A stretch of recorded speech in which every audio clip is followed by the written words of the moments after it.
Бекерпоздук бул жашоону куру бекер өткөрүү, маңызсыз өтүп жаткан сааттар, күндөр, деги эле бүтүндөй өмүр.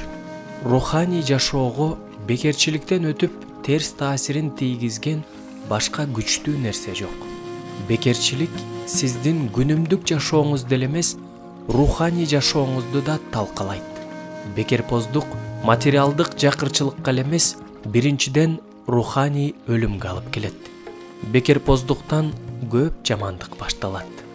Бекерпоз адам дуалдары ураган үйгө окшош. Амалкөй ал үйгө 4 тарабынан тең эркин эле кирип, бийлик кыла берет. Акыр аягы ал үйдү таптакыр жок кылуу анын негизги максаты. Баарыбызга белгилүү болгондой эле, бир милдетти жакшы аткаруу үчүн талыкпай эмгектенүү, кээде аз уктап, ачкачылык менен суукка чыдап, кээде жолуккан тоскоолдуктарды кайраттуулук менен жеңүү керек. Ошол кыйынчылыктарды басып өтүүнү биздин денебиз, сезимдерибиз каалабасы анык. Ага эмне жагат?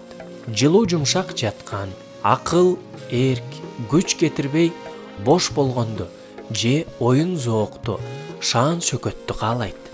Куру кыялдар менен алып учуп, көйүп жаткан казнаны элестеткенди жакшы көрөт. Ушул иштер менен алек болуп, алданып жаткан адамга күч жумшай турган нерсени сунуштасаң, миң түркүн шылтоолорду угууга болот. Дени сак болуп турса деле, ден соолугун айтып актанат. Убакыт жок деп коет. Башкалар деле кылат деп кутулуп кетет.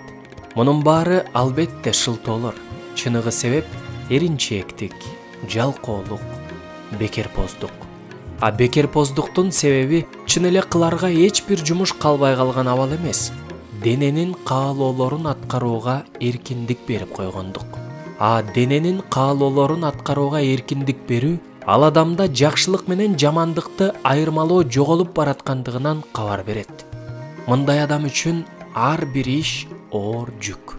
Жада калса жакшы иш да ал үчүн түйшүк. Ыйык китепте бул тууралуу мындай аяттар жазылган. Эринчээк кол жарды кылат, аракетчил кол байытат. Жалкоо, кумурскаларды кара, алардын иш аракетин көр, анан акылыңа кел. Алардын башчысы да, көзөмөлчүсү да, өкүмдары да жок. Бирок алар өздөрүнүн нанын жайында камдап алышат, өздөрүнүн азыгын ору жыюу маалында жыйнап алышат.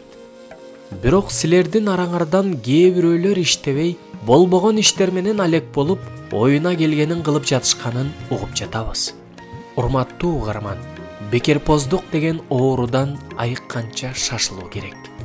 Денебизден кайсы бир оорунун белгилерин байкасак, айыктырууга ашыгабыз. А чынында ал дененин эле оорусу, а бекерпоздук, жалкоолук руханий оору.